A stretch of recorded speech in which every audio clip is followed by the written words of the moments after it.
All right, it's thinking about it.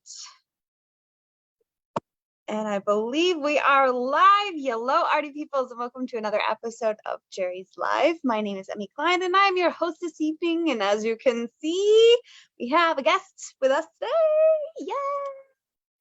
Yay! This is Stacy Rosende with Golden Acrylic, or is it? I'm sorry, it's Golden Artist Colors. Golden Artist Colors. I tried to throw in the word acrylic for some reason. Oh, we make that too. I need to drink more coffee. So Stacy with Golden Artist Colors here with us today to have a wonderful show. I'm very excited. So thank you for joining us. Oh, my pleasure. My pleasure. So if you guys are interested in anything that Stacy is going to be showing us throughout the presentation today, make sure to go to the website JerrysArtarama.com and type in today's class code, which is JL281. So in the search bar at the top, JL281, and that should bring up the teacher's cart, which has all of the products in it. So you guys can find it out there. So Stacy, without further ado though, I'm going to hand it over to you. Thank you, Emmy. Thank you. So welcome everybody. I'm Stacy and I'm super excited to share with you some things that I've learned recently about PanPastels. We here at Golden acquired PanPastel late last year. It is a wonderful, unique product, and we make it here in New Berlin in upstate New York. We felt really strongly that this would be a nice addition to our paint lines, and I'll show you why. It's been an incredible, fun journey learning about this material. We had the honor of spending time actually with the founders who developed it. They went through their thinking with the product, and we brought it into our own lab and did some of our own testing. And I have to say that we wouldn't have acquired it if we didn't feel it was up to our standards. And we were super excited to share the potential and the possibilities with this of this product with you. So without any further ado, let's go ahead and jump in, Todd. I'm here with my handy producer, Todd. So in the cart, we actually have a 10-piece stack that looks like this. PanPastel is a soft pastel. It is a dry medium. So it's like pastel in that it's not a paint that is going to dry and have a binder that's wet and then evaporate or oxidize or anything like that. This is actually a dry media. So it's like drawing in that way. But it's also like painting in that you use tools to apply this. It's the mark making is very much like painting. You blend like painting. It really is something that exists between the two, if you will, houses. It's a product that can do things that nothing else could, which is why we were so intrigued. And anyway, I think the best way to do this is to show it to you. As I unpack this, I'm going to actually, this is not in the order that the package would come, that you can order it however you like when you get your own, but I'm just going to take it out so you can see how they fit. It comes with one lid, and then you've got each color in the pans. We also make trays that if you wanted to set up your palette on trays, you could, whatever your preference. So I'm just going to unscrew this so you can see this palette, and this will be what we will work from today. This is the basic painting palette with 10 colors. And you'll see that it comes with some of the tools, and we'll get into that in a moment. But these are just little, extra bits so that you can play around. The intent with these was to just give you a sort of immediate gratification. You could just, get the set and have something to work with right away and then see what works for you. It's almost like a sampler, those little tools that come with the set. So I'll keep going here.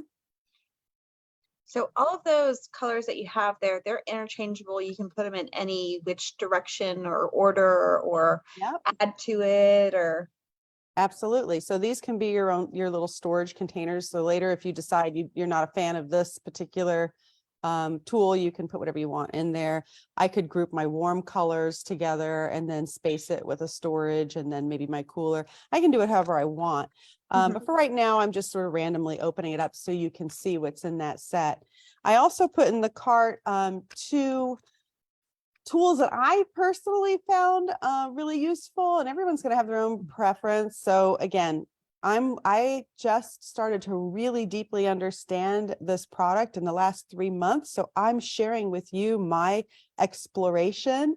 There are folks that have been using this material as their primary media that are, truly experts. But I think it's really, there's this magic moment when you, as an artist, discover something new and you really want to try it on everything. And that's what I'm sharing with you today. I found these tools in particular to be my personal favorites, but there's different shapes, different sizes, and Todd's actually got a video in a moment that he'll show you, not quite yet. But these are in the cart. But if these aren't the shapes that you thought you'd be interested in, there's more at Jerry's. But we'll be working today with this larger one, this angle slice. I just feel it's a really nice universal piece. I can get really broad swaths of color, and I can also get a really thin line. So we're using this one. And then this little tool, it's like almost like a little palette knife with a little sock or a little sponge that slides on. And we'll be working with this as well. The soft tools that we'll be working with they look kind of like something you might see out of the cosmetic industry, but they're not. These are really dense micro sponges that were designed to pick up just the right amount of pastel and put down just the right amount. A makeup sponge might is not going to quite give you the payoff that these will. You can always try different tools with the PanPastel to see what works for you, but really, the artists that have used this, they do find that the tools that were designed for it work. And I was talking to Emmy before we came on, these tools actually work with other things as well. So if you have watercolor or a water media, you can play around with that in a mixed media application. You just want to wash them out with some mild soap and water if you're doing that. And you can do that between, sessions with pastels as well, and they'll dry out. But you can also use them with like graphite or other pastels or other media that you have, dry media. And I'll play around when I'm showing today. I'll do that just so you can see it. But yeah, they're great. They're very useful. And it's another aspect of this that is different than standard pastel. So I'll do some comparison and contrasting of this to what you might already have and show you how they work together and how they're a little different. But yeah, so the tools, Todd, can you go ahead and show that video of the tools? So they come in many different shapes and sizes. So you can see why they make different marks and they have a different feel in the hand. So yeah, there you go. That little square one's nice as well. This gives you that sort of painterly feel by having this option, much like you would with brushes. Your brushes have different shapes and to make those different marks. So it's similar to that. So we'll call this your brush, if you will, while you're working with the PanPastels. So PanPastels, you want to show the color chart? PanPastels right now, we're looking at potentially, this isn't a secret. We had a live event on our actual channel about this, but we're exploring even adding new colors. So if you have any ideas, let us know. But currently there's already 92 highly pigmented colors. 20 of them are full chroma colors. We have tints and shades of those colors. The majority of them are excellent light fastness.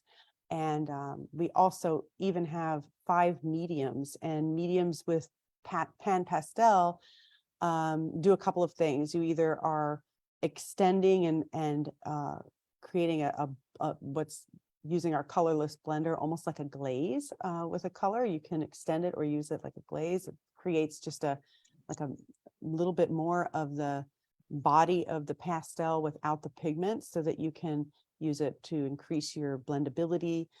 It's not necessary to blend, but if you're really looking to extend, it's a nice addition, the colorless blender. And then the other ones that are listed as mediums just change the color in the sense that it adds sparkle. So you have the coarse and the fine pearl, and then you have the black version of that too, the fine and coarse black. So you can do almost like a tint or add a little sparkle to your color, or a little bit of a shade of a sparkle to your color. So that's what the mediums do. All right, so thank you for that, Todd. All right, so pastel mat. I have a couple of papers here. So for people working in pastels, the surface that you work on is part of the relationship that you're building between the mark and the substrate. So paper becomes very important to artists working in this type of media. So what I'm going to do is show you marks on some of the popular papers. So we have pastel mat, which feels really smooth, but it's a super grabby paper. So you get really nice payoff. You know, when you put the color down, it's really saturated. So that's one option. Another option that pastelists don't usually consider is Yupo. This translucent kind of Duralar makes a matte mylar that also works, but this translucent kind of plastic paper can work. It's going to look different though, so I'm going to show you how that looks. We also have this mineral paper that's also in the cart. This is a beautiful option as well, a different feel, but also really, really lovely. And then just any brand drawing paper or pastel paper works as well. So I'll show you those as we go through this. And Stacy, I'm Yeah. so glad you went over paper because we have already had a multitude of questions, but one of them was about paper. Super. They were asking if you could use this on, like, say, watercolor paper. Yes, and a matter of fact, I'll be demonstrating on a black watercolor paper. I have this hot press Legion Stonehenge watercolor paper. It's beautiful, but yes, you can use it on that. Just know that any kind of texture you have on your paper will telegraph in your mark. So you might like that. You might want a cold press mark where you can really, as you start to work your pastel on top, that you can see it. And that'd be really a creative choice on your end, but that can work. So let's go ahead and make some marks. First, I'm going to make some marks with a traditional pastel just to show you, you know, yeah, this works. It's just different. So here's actually the same pigment. Both of these are pyrrole red. So apples for apples in a way. You'll see how much I move to get the payoff that I'm going to get. So I'm just going to move across here. I'm shaking the table. Sorry about that. What a lovely red. Oh, Isn't that a beautiful, juicy red? it is. All right, so that's how trying to create a saturated field with a standard soft pastel goes. And if I were to really try to saturate it here and get it solid, I'm gonna have to really, really work it. I can do it though. I mean, it's not like it's impossible. Oh, yeah. Todd, could you get up close on that one right here? See if we can get that. You see, there's a lot of dust in there, right? Hmm. Let's see if I can do this. One of the things that artists who work in pastels struggle with is the amount of dust. So when I want to get a really solid color like that, I'm going to be up against that dust. Now there's ways to manage that, but one of the benefits of PanPastel is you don't have that dust issue. It's contained here. You're not going to be scrubbing at that pan. In order to get a solid color like that, I basically will take my sponge and do like 1, 2, 3. I don't have to keep digging. This sponge will only hold so much at a time. So I don't, you know, if I keep digging, it's not going to really like load it up like a brush. You know, if I brush, I can scoop that paint up and hold a huge amount. This is only going to hold so much. So 1, 2, 3 works. And then I can just start again here, going across these papers. You see how quickly I got to a solid color. It looks really different. So fields of color with PanPastel, very quick. You can build fields of really beautiful, even color very quickly. Now look at this pastel mat. I think this is probably one of my favorites. Look how rich that is. I was gonna say that really picked up a lot of the color. Even with the standard pastel, I feel like it picked it up more. But it's that tooth, you know. I mean, yeah, it's look at that view right there. Oof. Right. So that's so pretty. You can really see, I mean, there's still a little dust, but it's not going to produce quite as much, which is a real benefit of this product. So really even, beautiful fields of color. Another benefit. Now, here's the thing. You can know that I can then now come in. I'm just going to use a different color just so you can see it. This is also a soft pastel. I can work soft pastel into this. It's not like they're not friends, you know, they can work together just fine. Another benefit of having PanPastel on your palette is that if you like to work subtractively as well, PanPastel, I mean, I can erase a pastel. It's not a problem. You know, I'm gonna have to scrub sometimes to get it. My edges might be a little blurry, but with PanPastel, I'm gonna get bright white really quick and my edges super clean. I can even go back in and work details with my eraser a lot easier than I would with a typical pastel, where I'm kind of grinding into the paper to get that pastel into the tooth. I mean, here where I have it really saturated like this, it's almost not a fair, I mean, I'd have to scrub and scrub and scrub and scrub and scrub. And my edges are kind of blurry. You can really see it there. Yeah. You know, I was gonna say, I've also had the moment where I've tried to erase back in on pastels, and I feel like I almost hurt the paper with the amount of scrubbing that I have to do, but it's amazing how quickly it erases back with the PanPastels. Yeah, I mean, that's one of the attributes of the product that, you know, is pretty consistent. So, you know, it's just a little easier to erase, which makes a big difference when you're working subtractively. Another cool thing to know is that we found that some of the artists that have worked with PanPastel will work in mixed media, and they'll do a lot of blocking and modeling underneath. So it's almost like they're using it as I don't even want to say underpainting, because they'll actually bring it to quite a bit of detail, but they'll come in after that and work in colored pencil. And you can see it just, you know, you can do that with pastels too. But if I had a really, you know, big modulated built, you know, form underneath, and I wanted to come in and add that detail, it works. Markers as well. Here's just a Sharpie just to show you. I'm so glad you're doing that, because somebody was asking how well does PanPastel kind of play well with other products. Like they were specifically asking about other pastels, and I mean, you already drew on top of it with a soft pastel, but would it do the same thing? They specifically also mentioned oil pastels, and somebody else asked about acrylic paints. Oh, I'm so glad we got that question, because I have a whole section where I'm going to go through that. And I even put in other paint sets in the cart, because I thought, you know, one of the things I got really excited about was how this can all work together. And I'm going to demonstrate that. I'm going to demonstrate it with watercolor. And I have a cool trick to show you there. I'm going to demonstrate it with acrylics and oils. And so oil pastels, whatever I show you with the oil paint, that's transferable to that. So yes, it works, but there's a couple of things that you might want to consider, and we'll go over that. So let's bring it back when I get that in front of me. Those are great questions.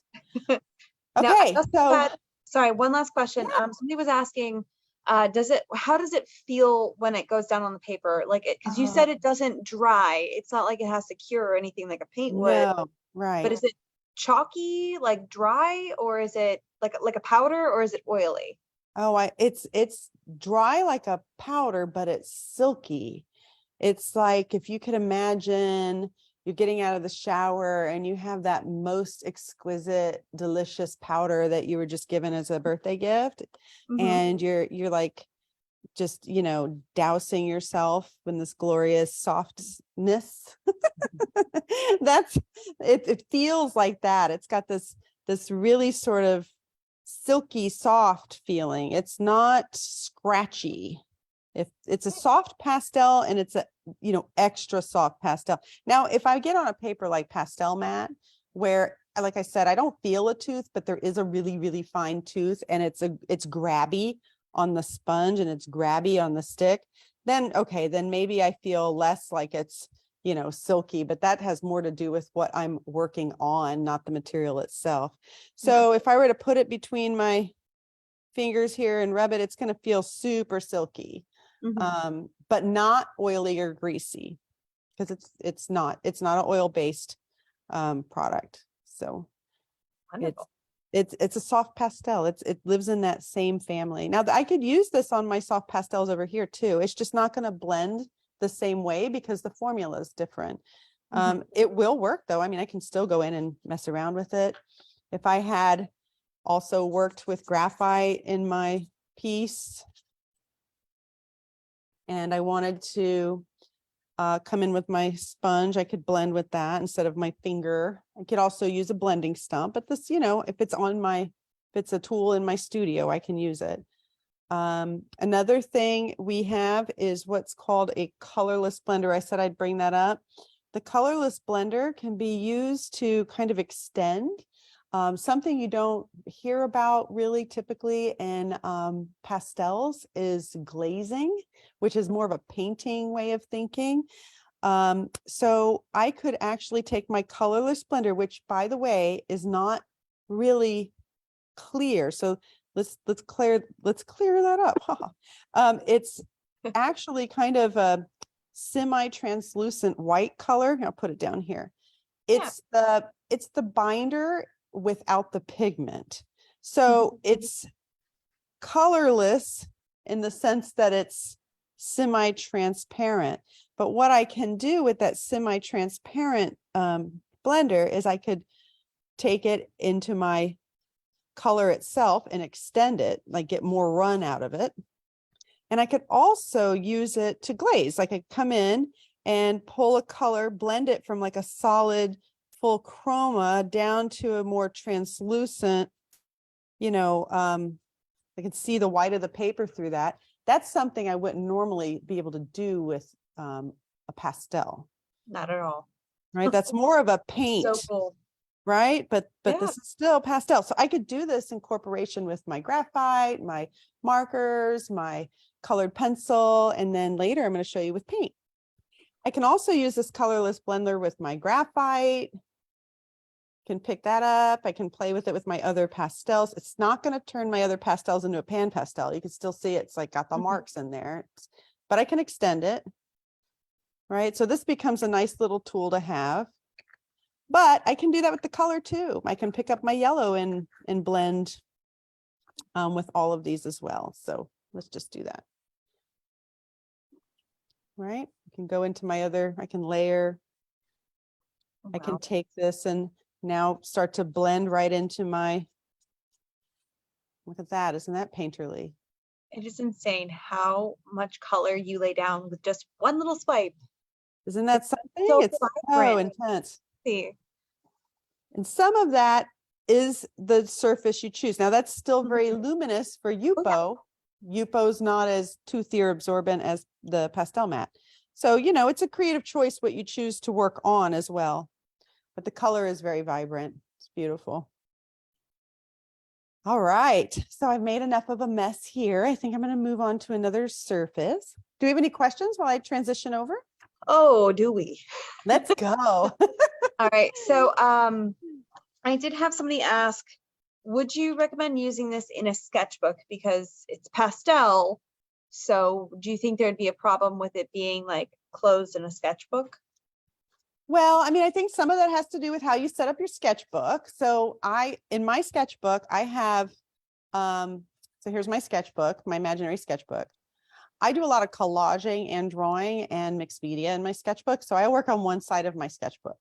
And then the other side, I don't put anything here. And that's usually to protect the surface. The issue could be that if it rubs, like if it's a sketchbook that moves, you could see, this move. So people do sometimes add, and it's a choice because it does change your color a little bit, but they'll add like a workable fixative or something like that on their pastels. I know plenty of people who do use it in their sketchbook. I think it just depends on how much you're trying to protect that work. If you're really concerned about the rubbing, you might want to try the fixative. We always say at Golden, there's so many, everybody works differently, and there's so many variables that if something really isn't going to work, we're going to tell you that's not going to work. But if it could work, we'll tell you to test it. So, yeah. Like that. And in this case, we know it can work. I will say that because it produces a little less dust, it kind of lays flatter. It's not like I'm grinding it into the page and, it doesn't like rub as much, but it still can. It's still a dry, dusty media. You know, it's like charcoal or anything like that. So yeah, I mean, again, though this was stacked, you can see on the black paper, it came off a little bit, and that's been stacked and carried around the factory here. It's probably very much like what would be in your sketchbook. Oh yeah. Okay. You also mentioned fixative when you were answering that, because Yep. somebody was asking, would you fix your PanPastel artwork at the end of it? So that is like, what's your favorite color kind of question? You know, it's subjective. I think it's a good question. So I'm certainly not in any way discounting the question. It's a preference. It's a personal preference. You can fix your drawings, and if you really fix them to where it's going to be pretty durable, then you're going to see some color change. And some folks don't mind that. The if you use a very light workable fix and you don't put a ton on, you'll see less color change. It's all relative to how much you put on the surface. And the best thing I could say is do something like this where you swatch it out and give it a try and see what you feel. If it gets too much, like if it changes the color too much, you don't like the way it looks anymore, then maybe try lightening up. There are some fixatives that are going to be, you know, much more aggressive than others. And there's a lot of reviews online. I know that some of the artists we've talked to really like a Lascaux product that's out there. Yeah, that's a personal choice. And, you know, when you don't fix it, the colors are just so luminous. They change a little bit. So yeah, it's a great question. What's the question when it comes to pastels? Do you fix it or do you not? It's that way with any of the dry media. Like, you know, it's, you know, any of the drawing media, it's, do I fix it? Do I not fix it? It's up to you. You can always frame it under glass though. Yes, and if you do, the nice thing is because there is less dust on the surface, and you know, do this kind of thing, there's less of that chance of that dust kind of getting in and static electricity pulling it up to the glass. Whereas if you had a lot of layers of the stick pastel, there's so much dust on the surface that sometimes that static electricity becomes an issue under glass. So a pastel artist a lot of times will have ways to work around that. But it is definitely a thing. Like a lot of people don't ship pastel drawings, you know, framed. Yeah. Yeah. They'll ship them separate and then frame them when they're on site. Wonderful. Well, I think that's all the questions for now, and I'm sure we're going to have many more. Okay, keep them coming. This is great. Oh, yeah. All right, so I'm just going to use this painting set that we have here to make a couple of mixtures. I have a triad here that's like a primary triad. I'm going to clean my sponge and show you how to do that very quickly. While you're working, you can not wash your sponge, you can just keep it going. But if you take a paper towel and just kind of wipe it like this, you'll get enough of the dust off that you can keep going. So if I really wanted to, I could have a couple of these sponges. I could have like a cool sponge and a warm sponge, or I could have a light colored sponge and a dark colored sponge. And I really wouldn't need to wash them until, you know, they got really nasty. So that should be enough. I should be ready to go. And I'm going to use this red side to put down a yellow just to prove my point. Okay. As I go wipe it one more time. Just I was going to say that is a very strong red. And I'm like, it is. I mean, I'm sitting here like glued to this. I'm so excited to see how this works. Especially Okay. with all the colors on that black paper. Oh, isn't it gorgeous? I know. I'm totally having a Stunning. good time. All right. So there's my beautiful, bright, luminous yellow. This is a Hansa yellow. And the pigment ID is on the back of all the containers. So there we go. There's my Hansa. I'm going to take what's left on my sponge and just make a little mark over here for my blend later on. I'm going to wipe that. Now I'm going to pick up some red over here. The coverage is really nice too, isn't it? So pretty. Put a little extra red over here. And now I'm going to go with this blue on this side. So That pretty. blue almost matches my hair. It does. I was just thinking that, and you took the words out of my mouth. All right. So now while my sponge, oh, I forgot to put a little yellow here. Let me just do that quickly. Okay. So while my sponge has the blue on it, I'm going to take it into this red just to show you the violet I would get with that secondary mixture. Now, So pretty. very pretty, right? So you can see how it blends really lovely. We Mhm. also included in this set a violet that is a little different. So if you really wanted a purple that's a little different than what we're going to mix here, you have that option. So then I can, you know, extend this thinking. I can bring that purple into the blue and really start to change my options here with the palette. Mhm. Right? So, you know, we have this other intense color. Now with my yellow up here, I'm going to go ahead and take a little of the blue on my sponge. I'm going to make the green, my secondary green. Really lovely. Mhm. Nice. I could see that in a landscape. Really nice secondary green. And I'm going to show you why we included the other green. Take this yellow again. Pick up some of this really juicy wet green that we have here. And then when I mix this with the yellow,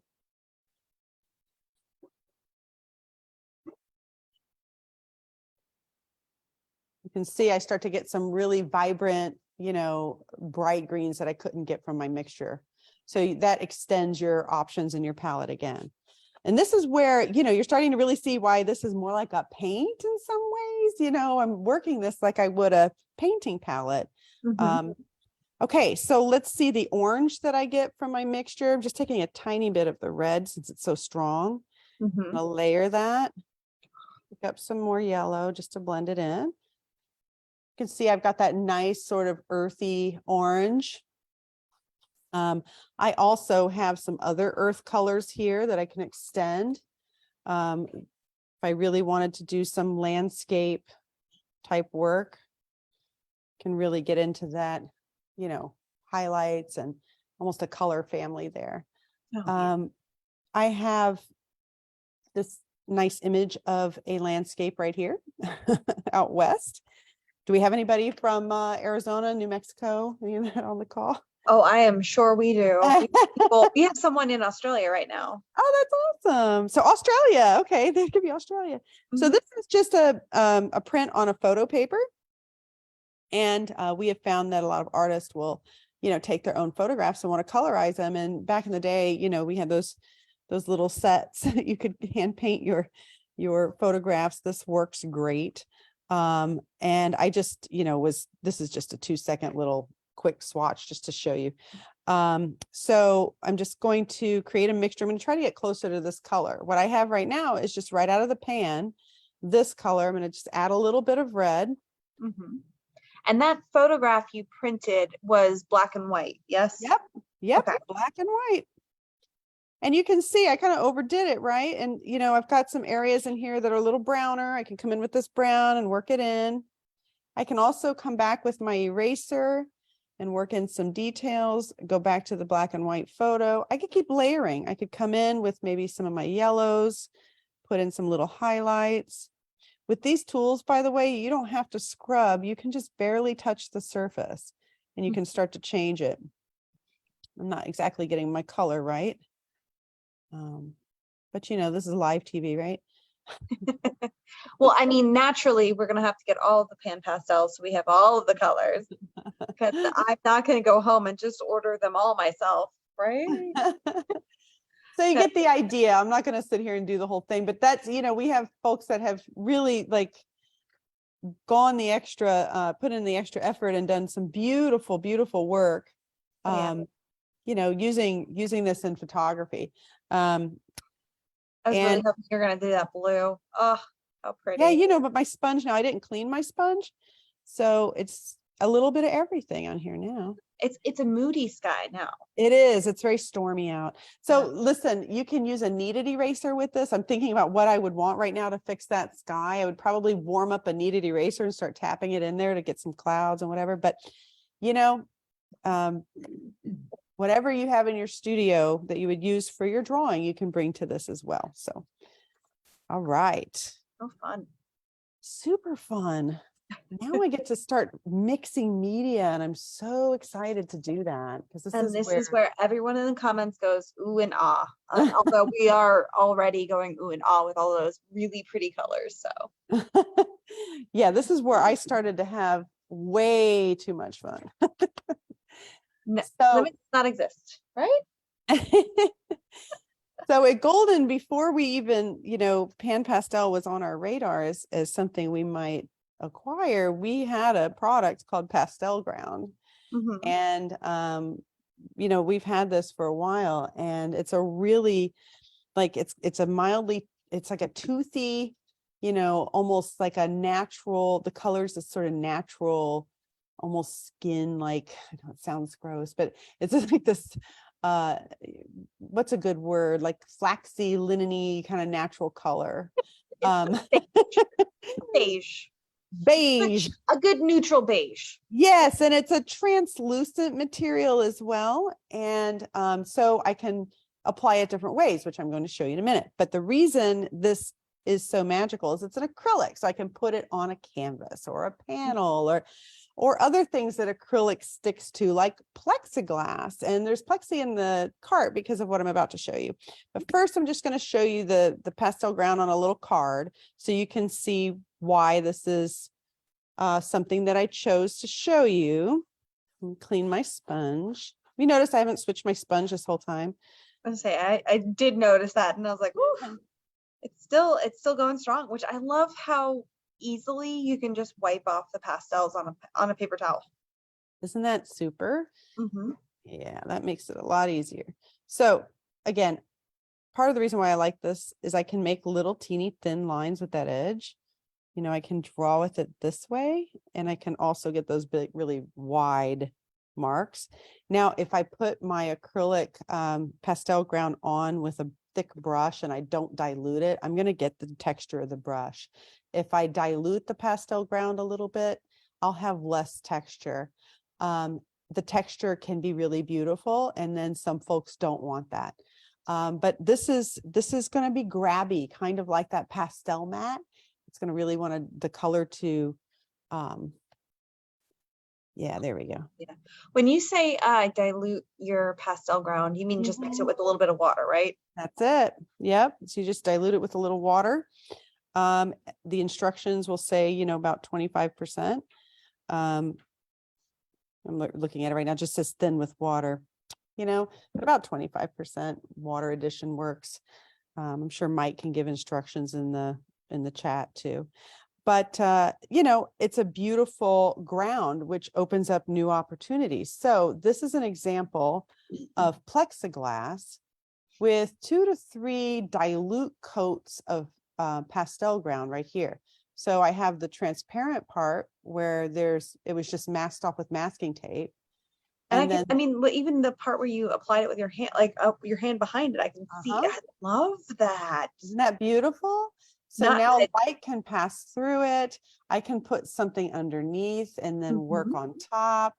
You know, this creates a lot of new, you know, potentials. Oh, yeah. Right?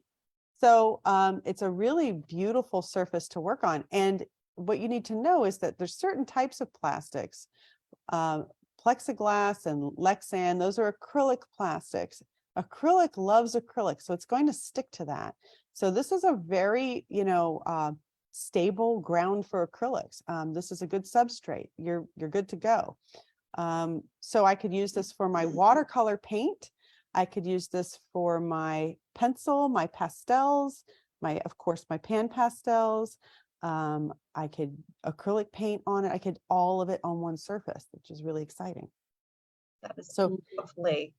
Here's an example of pastel ground mixed with some cadmium orange, just knifed on a piece of plexiglass. and then a little sketch that was done with pastels and colored pencil on top. So that just shows you like, wow, this stuff's pretty cool. Right? There's a lot of interesting possibilities there. So it's a beautiful surface for PanPastel. Here's one that I prepared. This is done with PanPastel. And the nice thing about it, if you want to have something to work from, is that since it's translucent, I can actually put a reference image behind it and go in and work around that, try to find my shapes, and then just go ahead and work right into the image. Now, excuse me, right here, I'm going to make a few marks with this tool just to show you. It's a delicate touch. You're not really scrubbing. I say it looks like you just barely touched that violet. You barely touch it, right? Barely. And when I'm painting with this, I'm barely touching as well. I'm sorry, you guys. Little cough. So it's almost like I'm just blushing that surface. I don't have to scrub and work really hard. It'll transfer the pastel ground. We'll grab it, and the PanPastels will transfer very easily. Matter of fact, I could even just sort of dab this and get marks. So this is going to last you, if you're not scrubbing hard, it's going to last you quite a while. You can see that I'm barely touching the surface. So you can build something that feels like your marks can feel very painterly. Now this surface was prepared by mixing two products, actually. If we get in really closely on this one that's not been drawn on, actually I can use the one that's been drawn on.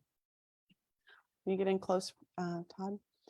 You'll notice that there are no brush strokes at all. And it looks like it was manufactured. It's so smooth. I was gonna ask, how did you magician that on there?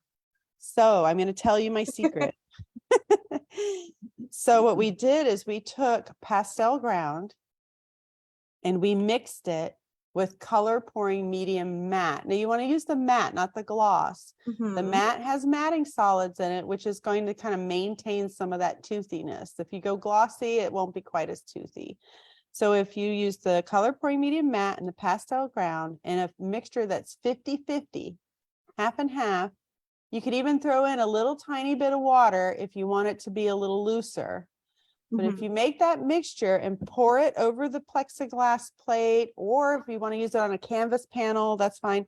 And then you just rock it and let it run off the edges. You can collect it and reuse it. But if you do that, and then you just set it on something to dry, nice and level, you'll have this beautiful smooth surface with no brush strokes. That is amazing. And I would not have ever thought about mixing those two mediums together. Now I need more products, Stacy. I'm sorry. No, do not be sorry, because I'm going to go home and make all the art. I'm so excited. And I know the people watching are also so excited, because I can see the comments coming through. Oh, awesome. So pretty.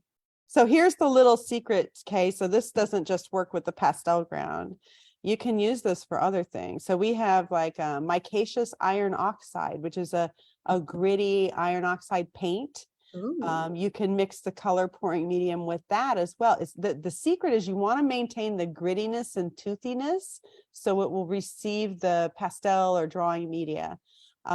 So anything that you go in the store and you feel and you touch it and it's really like super gritty, you can most likely get that same effect. And if you want to know before you buy anything, you can always call us or email us at help@goldenpaints.com.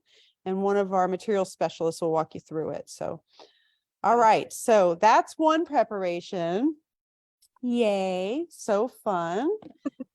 While we're on the topic of pastel ground, another little trick I learned in my experimentation was, let's say this is my imaginary artwork. It's just a swoosh, but let's pretend this is a painting, and I've done this painting and I want to actually flip the script and do drawing on top of my acrylic painting.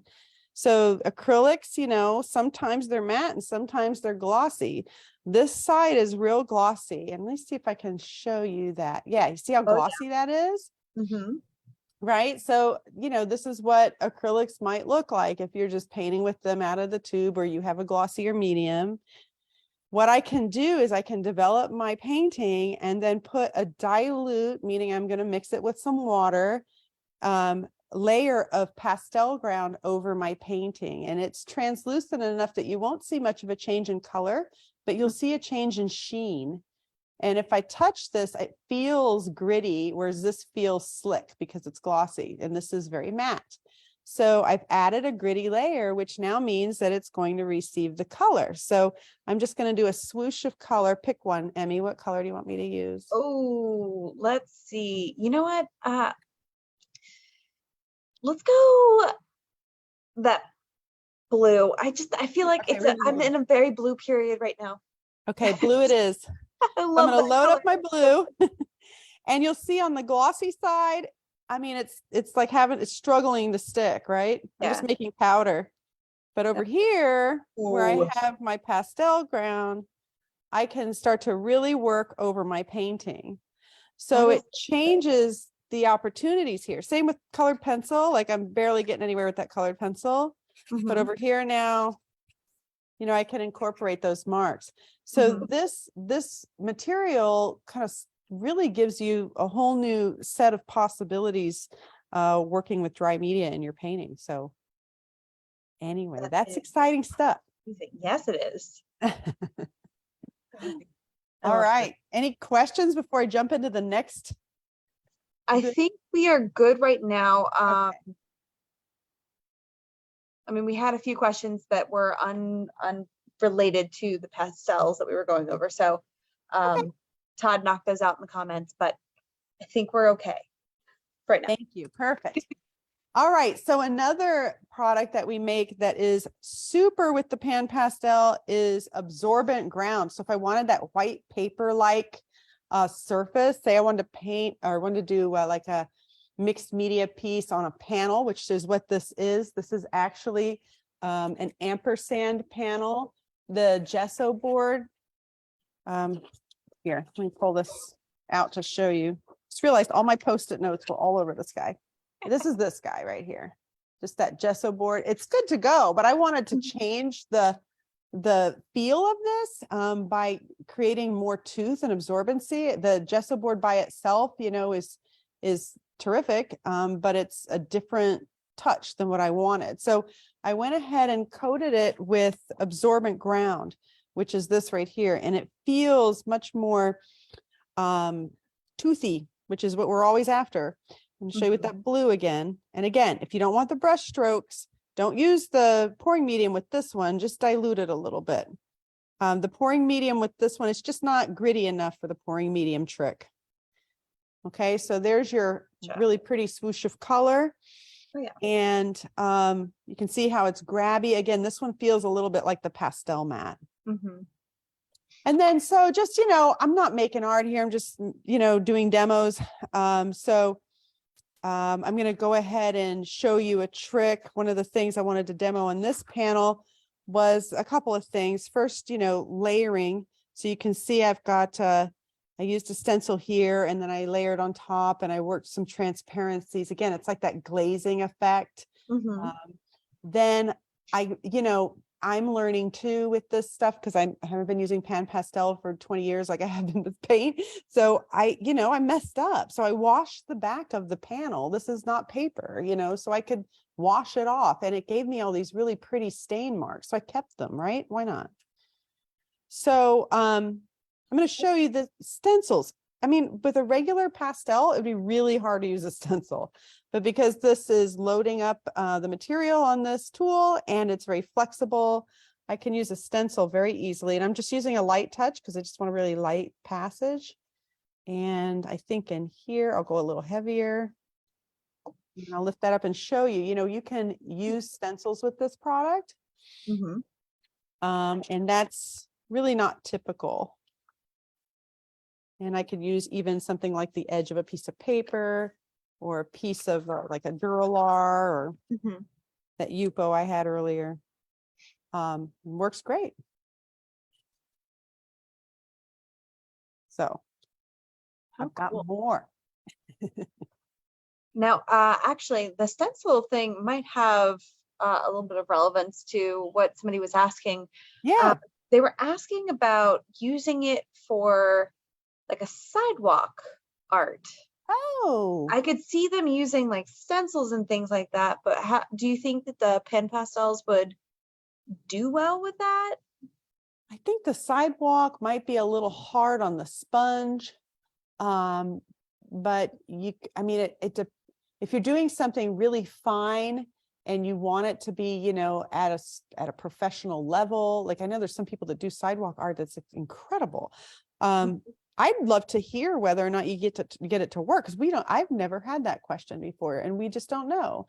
I know that there's artists that use this for all kinds of things. We've even had taxidermists use this product. So I mean, it's amazing how people have found utility for this, but I couldn't say that I've experienced that or that we know of that. But if somebody does do that and has success, we'd love to hear.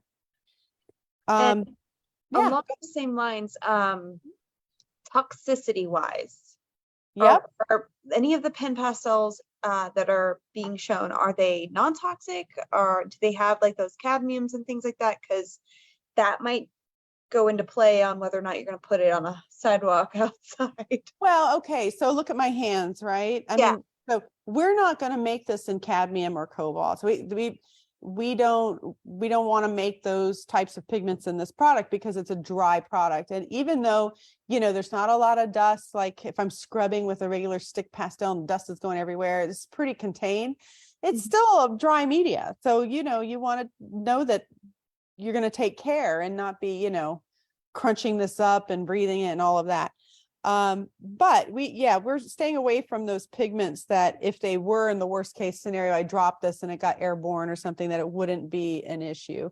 You know, as far as toxicity goes, it depends on who you ask about how that's measured. You know, each country, each state has different requirements for what that is. And I would typically, when it comes to specific toxicity questions, you know, what we typically do is we send them to our health and safety guide to just sort of figure out what the concern is. But this is really pretty low risk.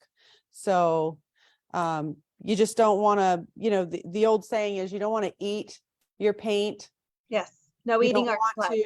And you don't want to inhale your paint. So like we tell people not to sand their paint if they're sanding their paintings, you know, to try to wet sand their acrylic paintings or wear a mask.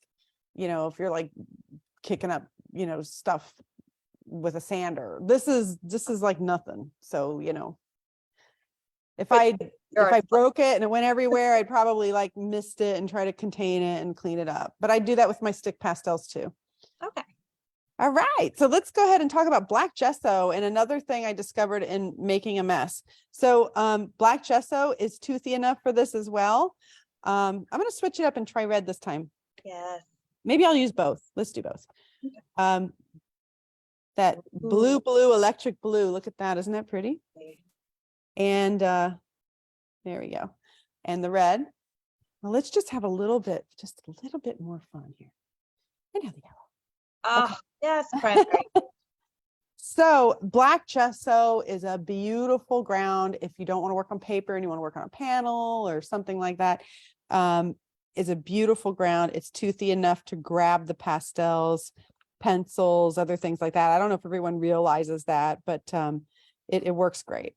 So I thought, well, let me just do an example on this ampersand panel using black gesso. And so I did, and it was garbage. I was like, this is terrible. I hate this. So I went to wash it. And, you know, we all have those moments, right? Like, you know, I'm not succeeding. So when I washed it, I noticed that it kind of like started to bead up and do all these cool things, right? Because it didn't want to incorporate right away. The dust, there was a lot of dust on the surface. So I just let it dry. I kind of messed it up and let it dry. And I got these beautiful patterns. And I thought, oh my gosh, this is so pretty. So down here, you can see all these sort of almost like marbled patterns.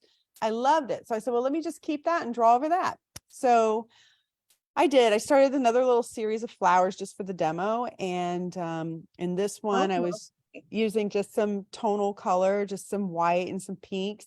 And then I was going in with the colored pencil, and what was nice is that the colored pencil had a little opacity to it, and I could go in and work that as well. So, I thought that was a nice example of how a failure can turn into a success. I really love this effect, and I think I would intentionally play with that now. That is wonderful. I always love when you find those weird little caveats that you're like, I didn't mean to do that, but yes. Yes. And especially when you go from this is awful to, ooh, I like this, Yeah. I mean, everyone can relate to that, I'm sure. Yes. I tell you how many times I do that all the time. So this is another material that has a kind of, I wouldn't say paper quality. It's still an acrylic, but visually it looks a little like a handmade paper. It doesn't have the absorbency of a handmade paper, but it does have enough texture that it will work with drawing media. You just need to know that if you're going to work your pan pastels with the sponge on anything this textural, your sponge is going to get a little challenged. These things will last a long time, but not forever. So if you're really scrubbing on it, it's going to start to nick it. So if you have a collection of older sponges, or if you want to start kind of gently, you can, but this works. This is fiber paste. The way that this is made is it's actually put on a plastic that acrylic doesn't like. So there's acrylics that, plastics that are acrylic that acrylic will adhere to, and then there's other plastics that it won't. So we use sometimes around here page protectors, like what you get at the office supply store, and we'll, test it. And if the acrylic doesn't stick to it, we'll use that to make our skins. You can try plastic bags, the plastic that's used in like for drop cloths at the hardware store works generally, but you just want to take a little piece of acrylic and put it on that plastic and see if it peels off once it's dry. And if it does, it's a good surface for making acrylic skins. And acrylic skins can be collaged into other artworks just by putting a little paint or medium on the back and sticking it down. Acrylic loves acrylic. So in theory, if I had this piece right here and I didn't really love it, I could start collaging into it with other images. We're just going to pretend like that doesn't exist. Yeah. Done that before in my artwork too. Yeah, let's just cover this. So you can Don't want to, it's beautiful. You can totally work with this that way. And it gives you a kind of new surface. So it's like I made my own acrylic paper, if you will, that I can work with. So I'm just going to show you what those marks look like. We haven't used this purple much. Let's try that. Yeah, it's purple. So I'm going to have texture. And if you like texture, look how that texture just pops. Okay. So this is super exciting for my people who want that I just painted on a wall look. This probably is what it would feel like to paint on that sidewalk. I was just thinking the same thing. See? Like that seems like it would be similar, the roughness of like a sidewalk. I mean, it depends on what sidewalk you go for, but yeah. So, I mean, now you got me. I'm gonna have to take a sponge outside. I would just bet it works. Yeah. Yeah. So you can see I can get in there. I can get the coverage. I can work again, well, this is too dark. Other media on top. I could really develop this and work this into an art piece. Not what I'm doing right now, but it works. And so I'm going to show you now with fiber paste is a paste that I could actually work oils on top of, but I wouldn't want to work them on a flexible surface like this. Oils, when they dry, like after they oxidize, they start changing, and over time they become less flexible. So I wouldn't want them on a free film like this. Now I could make the free film and then stick it down on something more rigid and put oils on top, but I wouldn't want it loosey-goosey like this. Watercolor and acrylic, I could keep it like this forever, like it's a piece of paper. So if I wanted to, I could take acrylics and work it right into this. I could also take my watercolor and work right into this, which I'm going to do right now. So this is quinacridone magenta. And in your cart, we went ahead and put in a 6-piece high chroma set. The high chroma set's a really lovely bright palette, which will mix beautifully with this. So if you wanted to give it a try, there's a nice little starter set in there.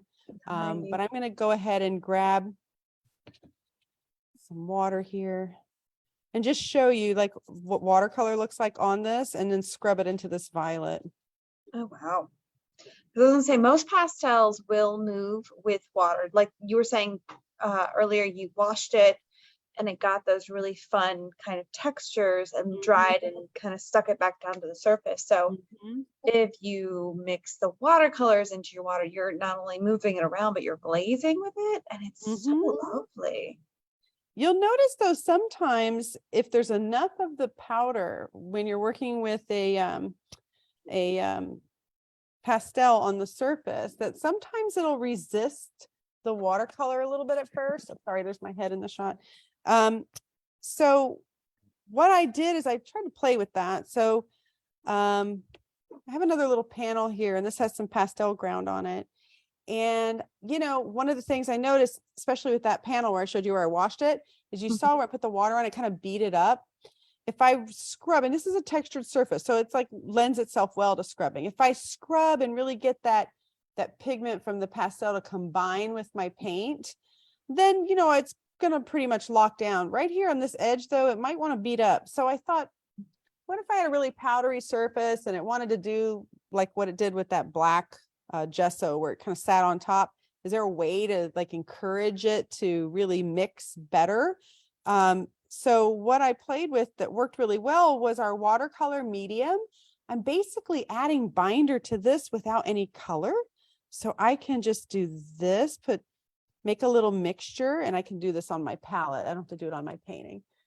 Oh, I have only dirty water now because I messed up. So my water will be slightly pink, but imagine my water's clear. I could take my water on my brush and mix it with my binder, and then just go in and work my paint. So then what I'm doing is I'm actually making the pastel into paint. Yeah. I've added the binder, the paint binder to it. So you're almost making it back into a watercolor. Correct. Because it's the medium is essentially the binder without. Yep. The binder without the color. Yep. Cool. Yep. It's a little more fluid in the viscosity, but that's what it's going to do. It's going to add that binder back in. So, you know, I can use paint. I can use both. If I wanted really thin glazes and I wanted to make sure I'm adding binder in there, I can just add a little of this with paint too. So that's exciting. Oh, cool. So it mixes great with watercolor, no problem. And there was a question about oil pastels. So let's just jump to oils next. So I have our beautiful Williamsburg here. And what I did was something similar. Here's another kit. We just went ahead and picked another kit. This is a more traditional kit. There is a high chroma kind of modern theory kit with Williamsburg. So if you like those more vibrant colors and you didn't want any of the traditional colors, you know, there's other options. We just thought we'd pick something different. So we have the traditional Williamsburg kind of intro kit with more that traditional palette. Also works really beautiful with this palette, this painting palette. So here's just one of the colors from that kit. It's called Permanent Crimson.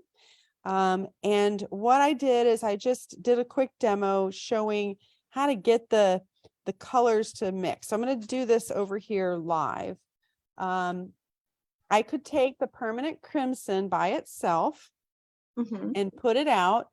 You want to make sure that you scrub and combine whenever you're doing any of these mixed media applications. You want to scrub and combine the paint with the pastel. And I have a little test I'm going to show you in a minute.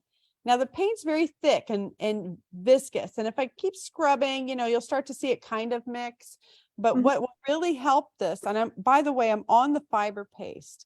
Okay. Fiber paste is an okay ground for oils. If you really like that texture, you just don't want to put it, you know, like I said before, you don't want it to be a free film. You want it to be on something. What'll really help this move is if I add a little medium or a little bit of linseed oil. So what I have here is linseed oil. And again, it's the same thinking. I'm adding the binder in. So, you know, I've got all this extra powder on my surface. This was all ready to go earlier, I swear. And I'm just going to add a little bit of linseed oil, which is the binder in oil paint. You can add a medium, like if you have, gal kit or something, you can do that. And I'm just going to put that into my paint. And now it's going to move much freer, much easier, even on this super textured surface. You can see as I'm scrubbing, it's starting to turn orange on this side. Well, you can't see it that great on the camera now, can you? Let me add a little more of the linseed oil. You got to have one of the demos be stubborn. Of course. All right. There we go. And then you can see as I don't know if you caught that. When I first went in, it kind of like jumbled up, like it didn't want to combine right away. The binder is going to actually wet out the pigment in the PanPastel. So adding that little bit of the medium or binder is going to help wet that out and get it to want to play nicely. The paint by itself already has a lot of pigment in it. And if you keep scrubbing, it'll work. But if you add a little medium, you've now made paint out of your PanPastel as well. Cool. So it'll work great with oils. So if I have an oil pastel, think about adding a little bit of the binder to it. Or you can just mark right on top of your PanPastel. Yeah. The other thing that's really cool is you can take your PanPastel on top of the oil. So I was going to ask, can you put it the other direction around? You can. Just make sure that your sponge is now dedicated to this process. So let's pick a really contrasting color, this one. And I'm going to take this, load up my sponge, and this is really wet. So it's going to take a few passes. But what'll happen, actually, it's not a pretty color. Let's do this one. There we go. It's like yellow ochre. You can see it a little better because it's really wet. There you go. Yeah. So after I had a lot of oil on here. So once I'm starting to build that up, that will actually, what's really interesting, we found, Emmy, is that when that dries, enough of that oil is underneath that it just sticks. So that it's like, it makes it paint. It locks it down. How cool. Isn't that cool? Yeah. So I can work back and forth with this. It's like making oil paint on your painting at the same time. It is. But then I get these really pretty matte passages that stay like that. Very cool. All right. How awesome. Now let's talk about acrylics. So with acrylics, it's the same logic. Okay. So if you add a medium or something to it and work it in, it's going to perform a little better for you. Now I made a little test because I wanted to show everyone something. There's this, if you have a lot of powder on your surface and you just put the paint on there and you don't combine it, this is GAC 100 medium, just dropped on a PanPastel that's on a canvas with gesso. If you don't scrub it in and you don't combine it, there's a chance that there's too much powder on the surface. And look, I can draw on this, right? It's all fine. But that powder could actually create a barrier and discourage or prevent adhesion. So in this case, that GAC 100, when it dried, I didn't combine it. I just dropped it on there. And when it dried, it did not adhere. It lifted right off. Oh, no kidding. So you've got to work it, like think I'm making paint. You want to scrub it in there and make sure that binder's there. If I just set it on top and there's a ton of powder, it may not adhere. So you got to know that. So here's an example of India yellow. And now we are, just so you do know, we are running a little late on time too. So. Oh, okay, great. Well, I'm done after this. To remind you. Thank you. We're done here. All right. So 1 drop of India yellow. I could add a medium or not, and some binder if I wanted to in that medium, but the fluid is, the viscosity is nice. I can just go for it. And there you have it. And our finished, our time is perfect timing there on your warning, because we're done. Nice. Very nice. Awesome. So let me get myself back on here. There we are. Thanks, Emmy. Goodbye. Thank you so much, Stacy, for joining us and showing us all of those things you can do with PanPastels. I have to go get some now. It was a lot of fun, and I really enjoyed figuring all this stuff out. So I hope everybody watching the show is also as excited as I am to go play with some pan pastels now. So Stacy, thank you so much for showing us all those things and for joining us here on the show. And of course, make sure that you guys subscribe, because we're going to have Stacy and the Golden crew back on the show later on this year as well, with we have a variety of shows planned. I'm so excited. But make sure you, of course, for those of you watching, join us next week, because we have a really fun product coming out. It is a brand new alcohol-based marker that is hitting the market, and I cannot wait to show you all. It's going to be amazing. Mott and I are both going to be on the show, so you're going to see both of us demonstrating for you. So it's going to be really fun. And I hope you guys enjoy the rest of your evening. Thank you so much. Thanks for joining us. Yes. Bye.